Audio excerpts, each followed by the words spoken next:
People's Republican पार्टीचे राष्ट्रीय अध्यक्ष जोगेंद्र कवाडे सर यांनी महाराष्ट्राचे लोकप्रिय मुख्यमंत्री श्री एकनाथ शिंदे यांच्या धाडसी निर्णयाचं कौतुक करून शिवसेनेची युती केली व देशाचे पंतप्रधान नरेंद्र मोदी यांचे हात बळकट करण्यासाठी महायुतीत सहभागी झाले।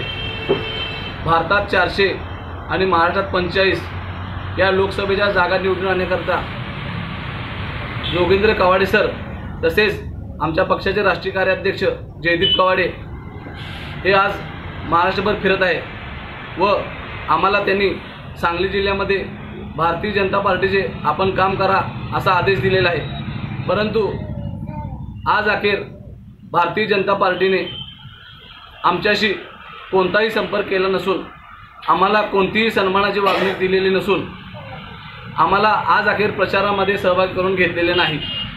त्यामुळे आम्हाला शंका वाटते की जे महाराष्ट्रात मिशन 45 आहे त्यामध्ये संजय काकाला निवडून यायचं आहे की नाही, रिपब्लिकन जे आंबेडकरवादी मत आहेत ते संजय काका पाटील यांना पाहिजे का नको असा प्रश्न आमच्या कार्यकर्त्यांच्या मनामध्ये निर्माण झालेला आहे।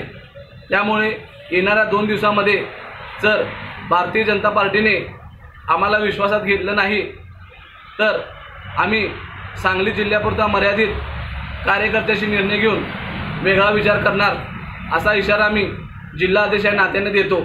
तसेच आम्ही सांगली जिल्ह्याचे बीजेपीचे सांगली शहर जिल्हाध्यक्ष शेखर इनामदार साहेबांना सुद्धा 2 वेळा फोनवर कॉन्टॅक्ट केला व त्यांना विचारलं की तुम्ही आम्हाला प्रचारामध्ये सहभागी करून घेणार आहेत का नाही। त्यांनी आम्हाला सांगितलं की 2 दिवसांनी भेटतो, पण आज अखेर त्यांनी पण आमच्याशी संपर्क केलेला नाही। याचा अर्थ असा आहे की भारतीय जनता पार्टीला खरोखर आंबेडकर चळवळीची मतं नको आहेत। जर त्यांना जी मतं नको असतील तर आम्हाला पण ते नको आहेत। येणाऱ्या 2 दिवसांमध्ये जर त्यांनी आम्हाला संपर्क केला तर आम्ही त्यांचा विचार करू, अन्यथा आम्ही त्यांचा विचार करणार नाही असा मी स्पष्ट इशारा या भारतीय जनता पार्टीला सांगली जिल्ह्यात देत आहे।